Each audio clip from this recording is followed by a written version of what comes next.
It is my absolute pleasure to welcome to the Business Today India at 100 Summit a technological leader who's really been at the cutting edge of the revolution that we're seeing in artificial intelligence. Can we have a very warm round of applause as we welcome to the stage Mr. Brad Smith, the Global President of Microsoft. Thank you very much, Mr. Smith. An absolute pleasure to have you with us. Business Today magazine has just scooped an interview of Prime Minister Narendra Modi, and why I plug it into this conversation is because this image is generated through generative artificial intelligence. So pervasive is AI in all of what we are doing at this moment that what was earlier in the realm of a distant future has now just seeped into our lives in so many different parts of it. Could you, Mr. Smith, start this conversation by giving everyone seated here a sense of what's coming? We've already been wowed by everything that AI has thrown up so far, ChatGPT 4, everything that Microsoft is showcasing. In your view, from where you're sitting, where are we heading to next? Well, first of all, it's great to be here with all of you. It's great to be here with you, Rahul. And we've been on a bit of a hype cycle, I think it's fair to say. It's pretty amazing when you think that it was really just the last week in November that ChatGPT was released and people started to imagine what it could do. And I think that first month was all about, oh my gosh, this stuff actually works. And by January or February, people were really excited. It was like, oh my God, this could save the world. And by April, everybody in many countries was looking at each other and saying, oh my Lord, it's going to destroy us all. And it's been a roller coaster. But as I travel the world, and I appreciate the business audience in this room, this is a summer that is really, as I call the sandbox summer. Thousands of our customers are developing proofs of concept. You know, they're developing the pilots in the sandboxes, if you will. And I think what we're going to see over the next 6 to 12 months is an enormous amount of practical advance. And what we're going to see, I think, especially in the world of business, is fundamentally two things.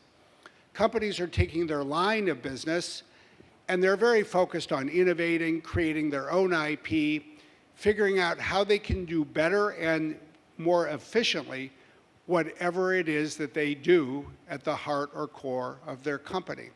And at the same time, every other function that every one of our businesses has in common are being reshaped as well. So whether it's HR or finance or legal or sales or marketing or advertising or sales, we're seeing AI make its way into the software that people use. You certainly see that in terms of the Microsoft software that people use. All of this should unleash productivity growth. And that should be good for this economy. It should be good for every economy around the world.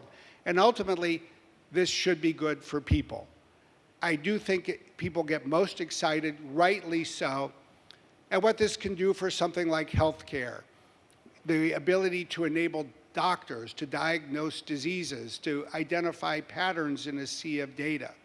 The opportunity it brings to improve education, to create digital tutors for students and their parents. Even something as simple as something I experience every day now that I'm using the early versions of what we call M365 Copilot. Imagine a teacher who can take a lesson plan and say, create 6 PowerPoint slides for me based on this lesson plan in a Word document. And 37 seconds later, there's a good first draft of a PowerPoint deck. All of these things are really, as you say, becoming part of our lives. You know, the India Today newsroom has been at the forefront of implementing different aspects of artificial intelligence in multiple processes. You know, we have this very short clip I wish to play out, and I want to talk about how the world could change content creation, and then also different aspects of what all of you do in your work and in your personal lives could change as a result of the phenomenal capabilities of generative AI, which are now available out in the world. So can we have that clip play now, please? And then we'll talk a bit about how AI is impacting on a daily basis all of what we're doing. Let's have it. Being in the forefront of technology and innovation is in our DNA. While the world is still trying to figure out AI, India's most innovative newsroom has used it to redefine news. Meet our first AI news anchor. Introducing, ladies and gentlemen, Sana.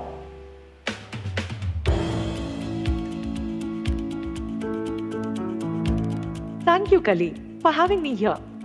I have the privilege to be the only fresher to get such a generous welcome into the India Today group. Hello everyone.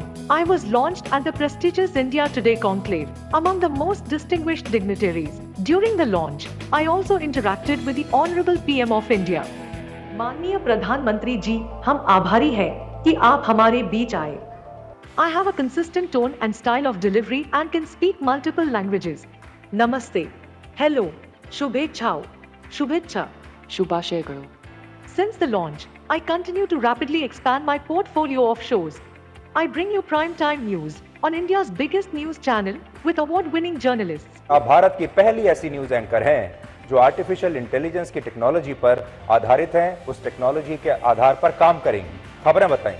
I also bring you daily weather reports from across India. How are you doing, Sana? It's sunny here in Delhi and parts of NCR, specifically after that spell of rainfall. Hi Pooja, thank you for that. It's really good to have the sun back. I recently made my debut in Indian Premier League, where I will report on the latest news and exciting trivia from the world of sports. Do you want to know how your day will be today? Well, I can tell you your horoscope for the day. I break down complex topics of relevance in detail in easy explainers. Or you could even ask me anything under the sun. This is just a very small illustration of what I can do. Join me on a journey to the future of creativity, and let's explore the endless possibilities of AI together. Thank you for that. Mr. Smith, let's talk for a moment about the good and the bad of this. The good is, you can do this in multiple languages, you can do it in double quick time, you can do it at very low cost. The bad is, it takes a bit of the personalization away. It takes a little of the human touch away. How are you wrapping your head around innovations like Sana and the other manners in which AI is playing itself out? Well, I think that's a great illustration of, as you described, the opportunities and the challenges. And it's a question that people are grappling with around the world. One of the places where this has come to the forefront actually has been in the United States at the White House. The White House brought together 4 companies in May. Microsoft was one of them. And then with President Biden about a month ago, there were 7 of us who signed up for a set of voluntary commitments. One of them really goes to what you see there. The notion that if you're seeing a video image or you're hearing an audio tape or recording that is generated by artificial intelligence, the basic principle is you have a right to know that that's a computer speaking and not a human being. And I think that's a principle that makes sense. In fact, I think it's a principle that's important because otherwise I think we run a real risk of this being used to defraud people, to deceive them, and the like. I think in the same way, you're going to see, especially in the world of media and journalism, a desire to ensure that technology, including AI, is not used to alter content, say a real video of you, without your consent or without your employer's consent. And if it is, I think there's going to be a real effort across the tech sector at the platform level to ensure that we can spot that kind of content and let people know. So if you just think about the information environment, if you think about what it means to have an election here next year, or an election in many other countries next year, people need to be able to trust the information they're getting.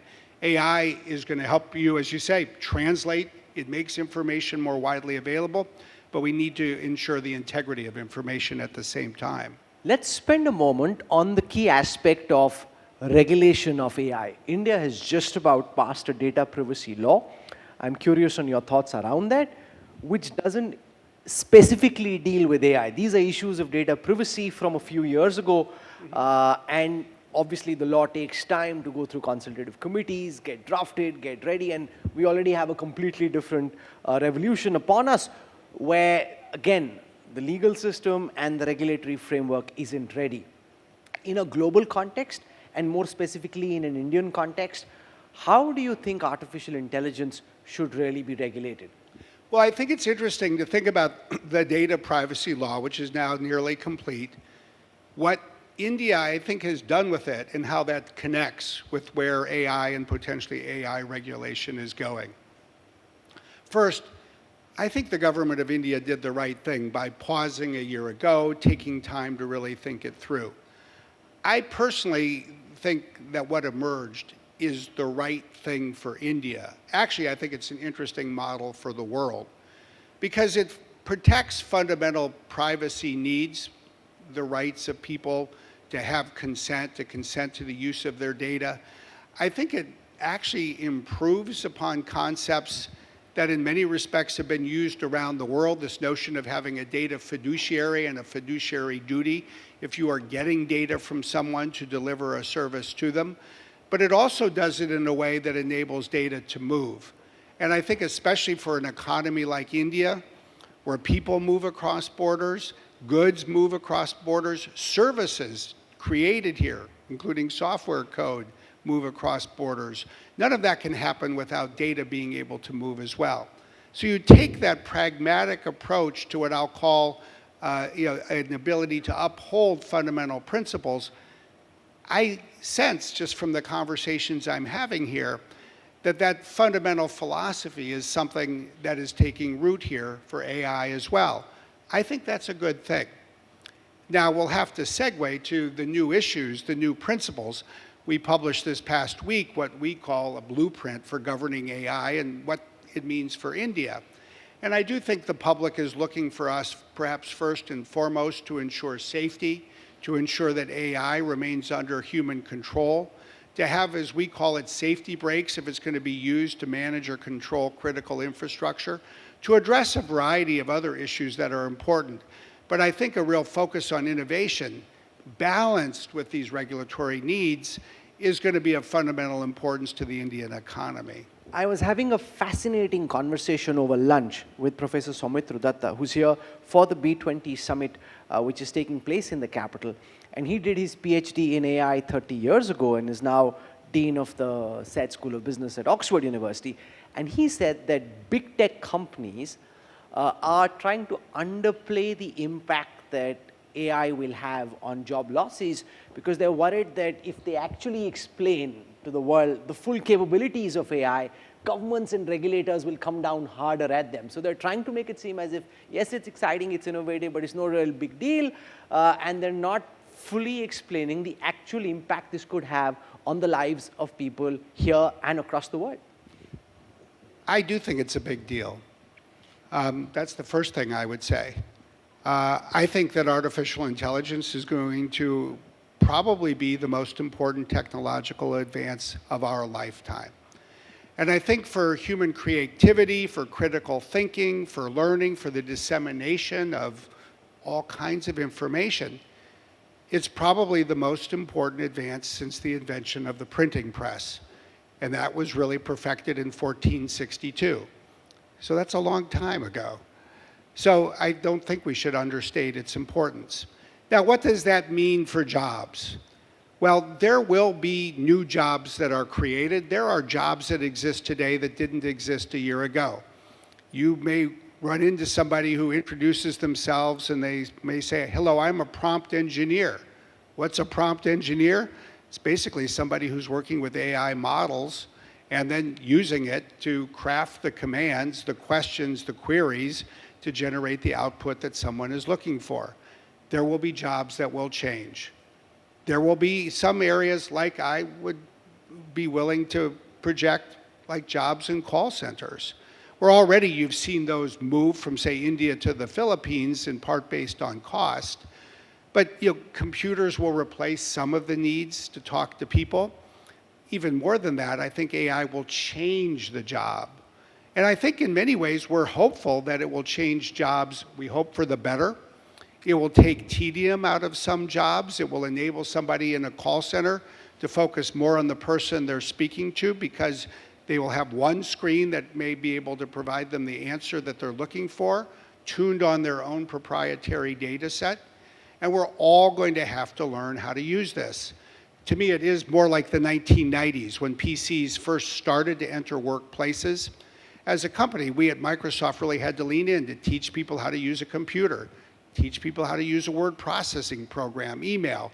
We, as a company, are very focused on what it will take to advance AI skilling here in India and around the world.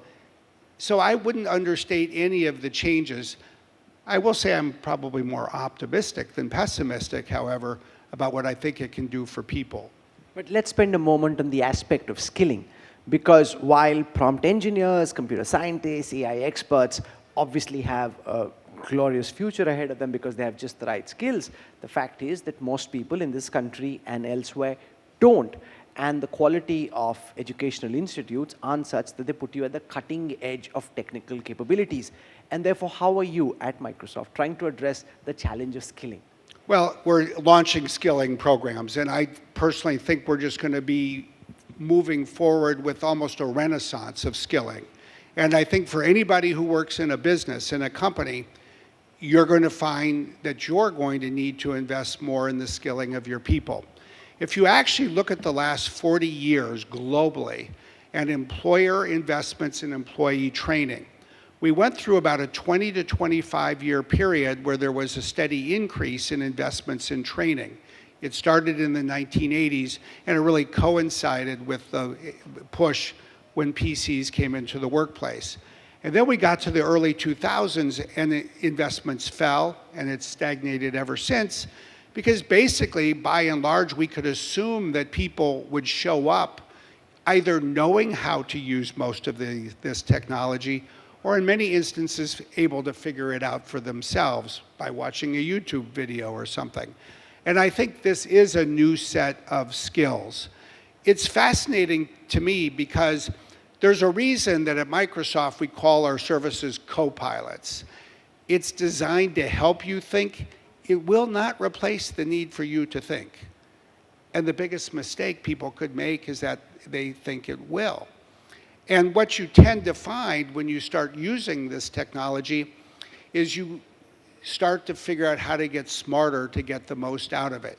You get information back, you ask more questions, and we'll need programs. We're creating programs already to spread that. Of course. On the issue of thinking and analytical skills, because one of the big concerns in schools and colleges and universities is that if everything is available on a prompt, you are taking away the ability to join the dots, analyze, because you could ask a complex question and voila, the answer comes out of a prompt. And therefore, why do you feel it doesn't take away in your formative years from a student the ability to process and analyze? Because I think that it's an enormous mistake if people think that all they need to do is read and digest and not ask the next question. What is it that fundamentally makes people more successful in life? Actually, if there's one thing that I have found as somebody who's had the good fortune to meet with leaders around the world, the leaders that have been the most successful, regardless of the field we're talking about, have almost always impressed me with one trait above all else: enormous curiosity. And what these people have in common is not that they have assimilated more answers than anybody else, but they ask more questions. And the best way to ask more questions is to get each question you asked answered faster, think about it, and then ask the next question. And just as a user of this technology myself, including in, say, something like Bing, our search engine, and Bing Chat, that's what I've found I'm doing. I get information. Sometimes I'll look at it and go, is that right? I will look at it. That's why we have footnotes and links and answers. I'll click on it and go deeper. I'll ask another question. The person who's with me, who's traveling with me this week, my chief of staff, was doing something where I was doing a podcast. I was playing you. I was interviewing somebody. And she was trying to find things that would make the podcast interesting. So she asked for a biography of the person that we were interviewing. It was a fine biography. But she then started to go through it, and she started to ask the next question and the next question. And after about 10 or 15 minutes of that, she had a story about the person's mother and how some of the things that her mother had done had changed her outlook on life and made her the successful leader she became. If she had stopped and just said, I'm done, I've asked one thing and here's something that, Brad, you can go read, it wouldn't have been a very good podcast. That is the difference between good and great. And I think one of the things we all need to take to heart for ourselves, for our employees, for our children, for our family, is how to use this technology so we truly can think smarter. There is the concern about copyright for all content creators, whether it's a filmmaker, a journalist, a social media influencer. The fact that, for example, on Bing or Google, earlier you'd have links, you'd take people there, so you go to the place where the content is created. Now, because it comes up as a consolidated answer, and because these AI algorithms are scraping off different contents, how do you address the concern around copyright violations? There are two halves, if you will, to this copyright question. And this is something I think we're all going to be reading about more during the next 6 months because it's becoming the next question that people are asking. And the first part of it is sort of the bit that you just framed. What if you use one of these products, let's say it comes from Microsoft, and what if you ask it for something, and what if it produces content that infringes somebody's copyright? Let's say it copies something, and you don't even know it. I think we need to own that problem. I think we at Microsoft need to say it's our job to create this technology and provide it to you so that if you use it, in conformity with the way we've designed it and with our guidelines, we will be responsible so that you will not. And I think we have the ability to design and deploy the technology in a manner that ensures that we stay on the right side of copyright law. Now, there's a different copyright question as well, because there are some, including some journalistic enterprises, that are saying, we don't want to see models trained based on reading our data, reading our articles. And there you're going to see a much more vibrant debate. Generally, I would argue under most established copyright, it's not a violation to read. It's not a violation to remember the ideas, the facts.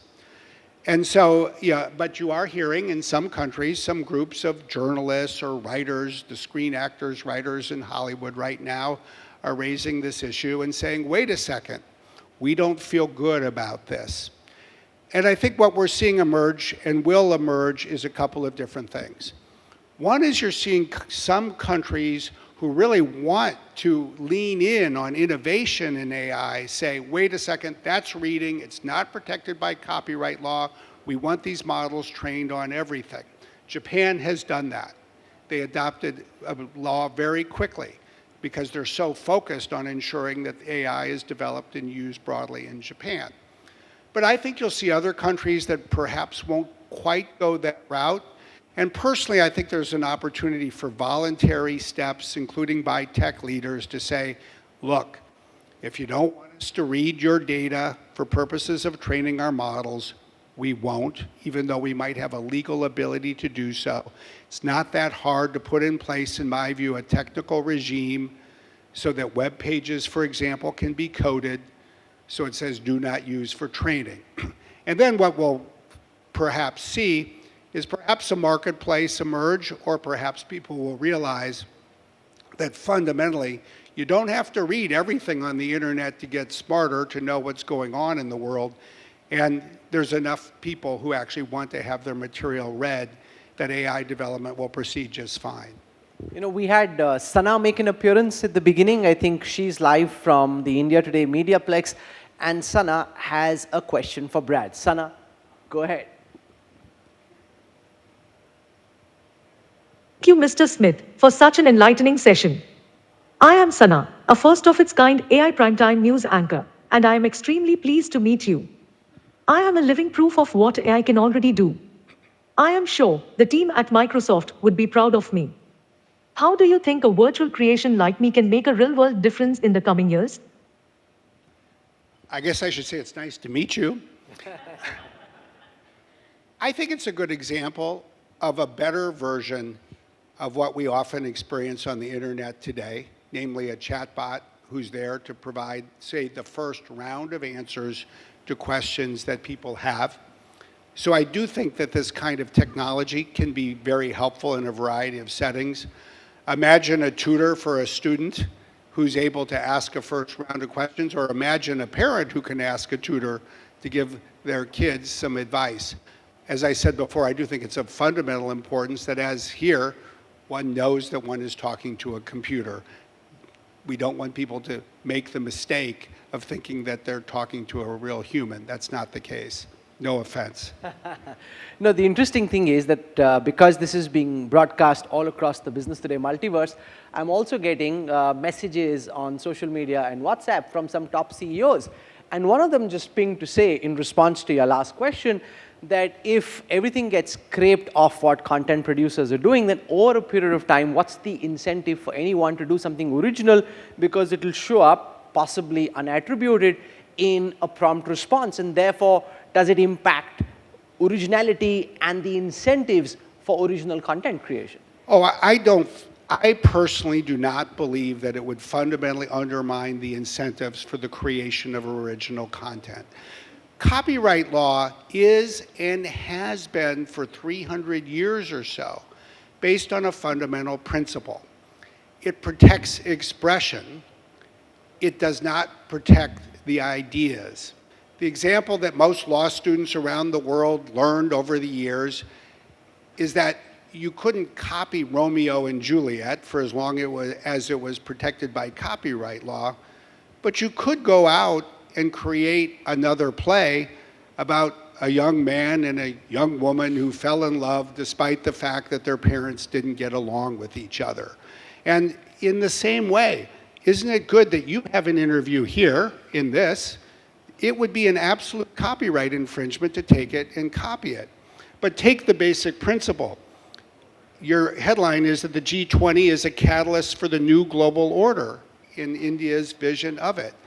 You didn't exclusively gain for business today the sole right to write about that topic. Others can as well. That's the balance in copyright law. That balance is not going to change.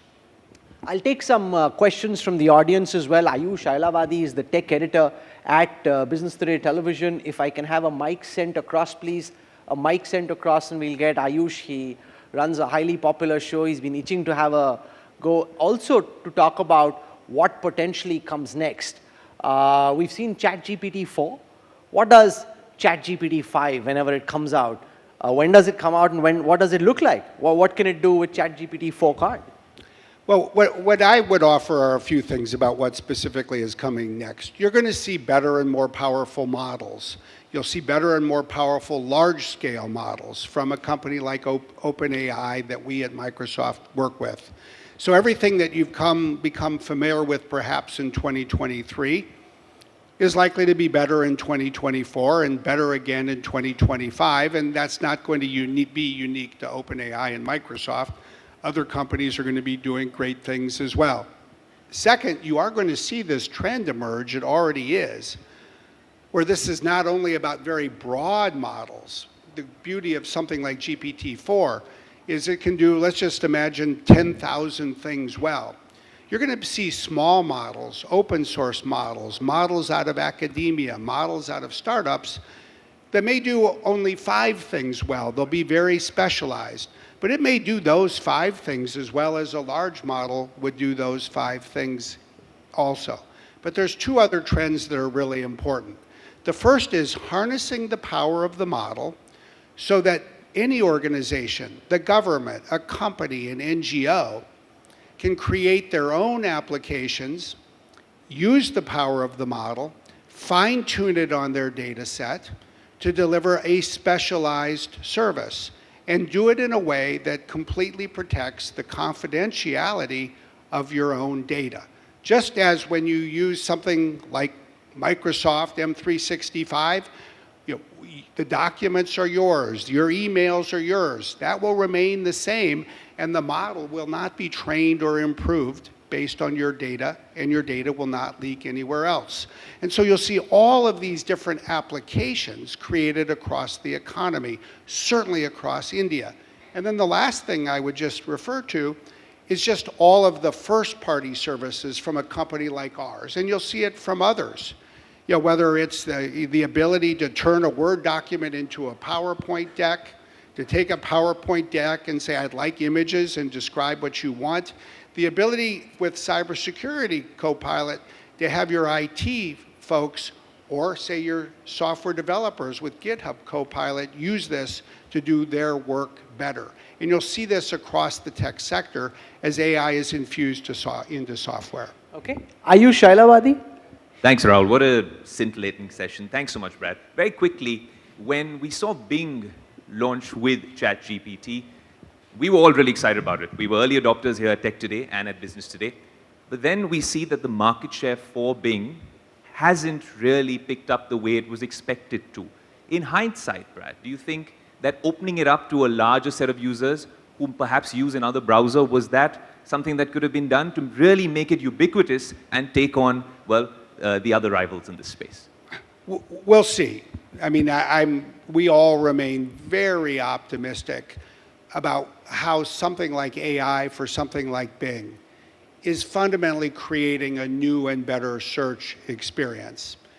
And my request for you, I guess, would be to conclude with maybe a little bit of a commercial. If you haven't used it yet, give it a try.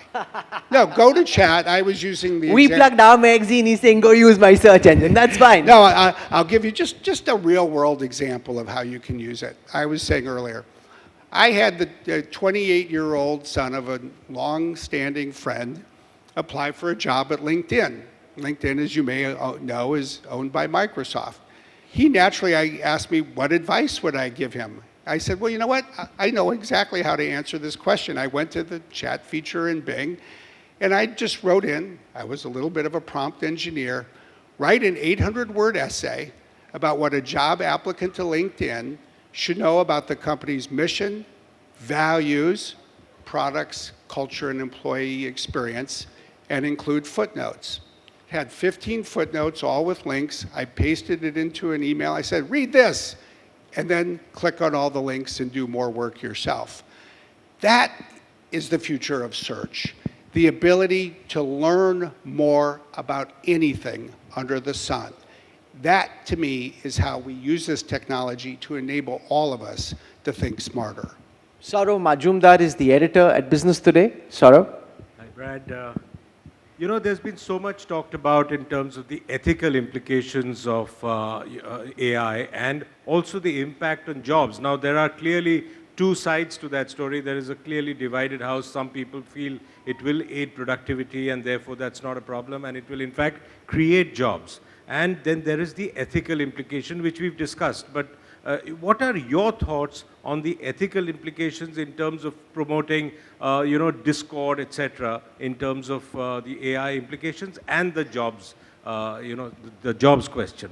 Well, let me focus especially on the discord element that you mentioned. Because I just think that whether we're living in India or the United Kingdom or the European Union or the United States, we all have major elections ahead next year.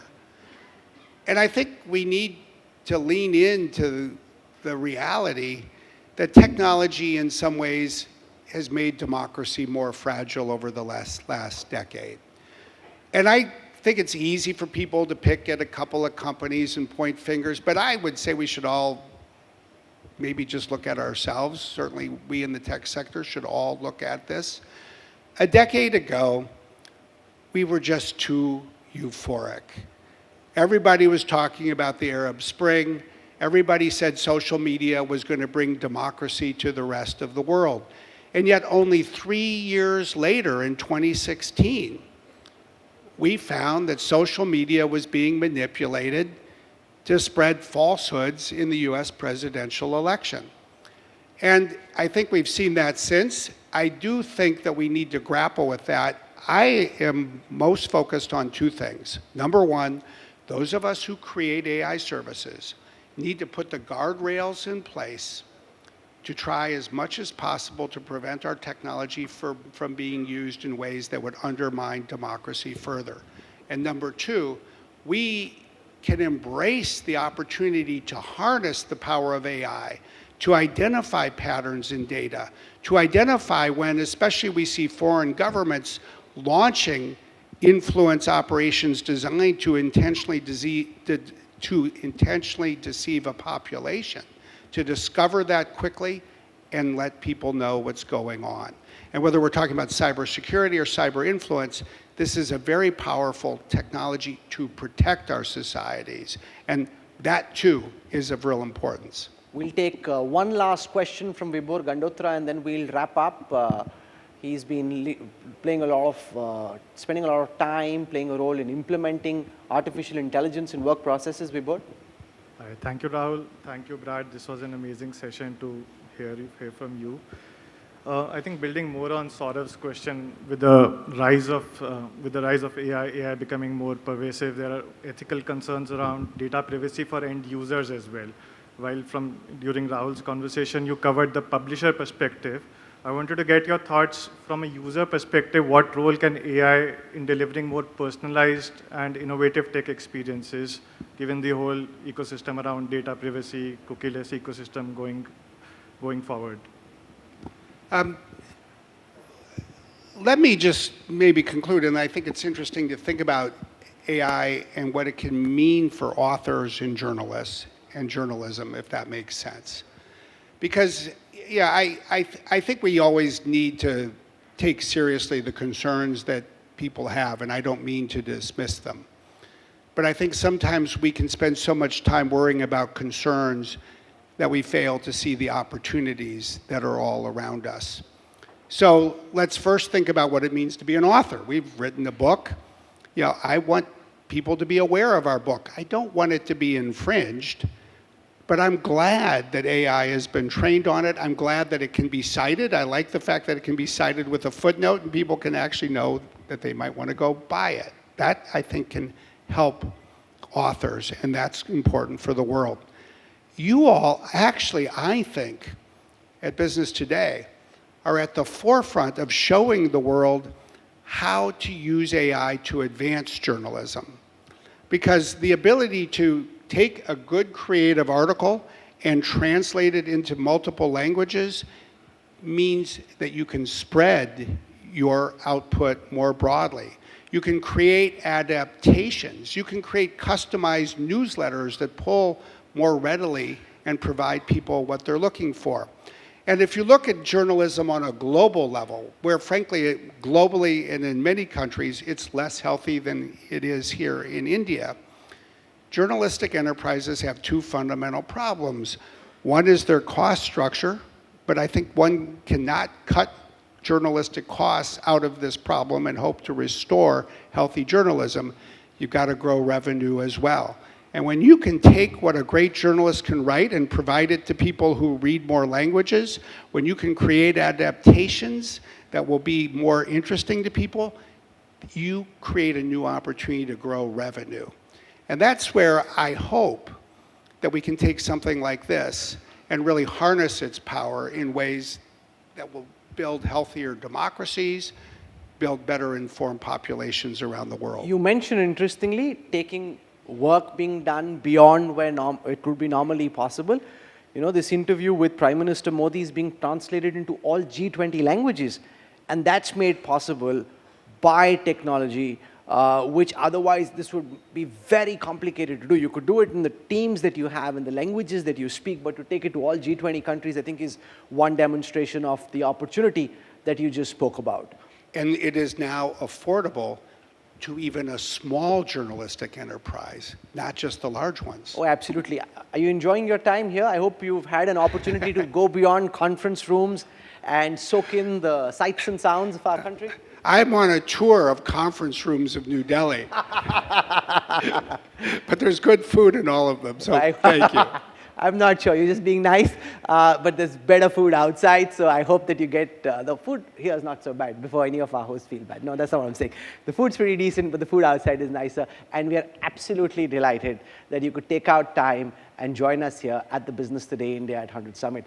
Thank you so much. Is the enthusiasm here the same or higher or lower around AI, because you travel elsewhere? There's a lot of, India is well above average in terms of enthusiasm, and you should be very proud of that. It's one of the secrets of India's success. As a good communicator, Brad Smith knows just what buttons to press as he ends this session. Thank you so much, Mr. Smith. Absolute pleasure having you. Thank you, sir.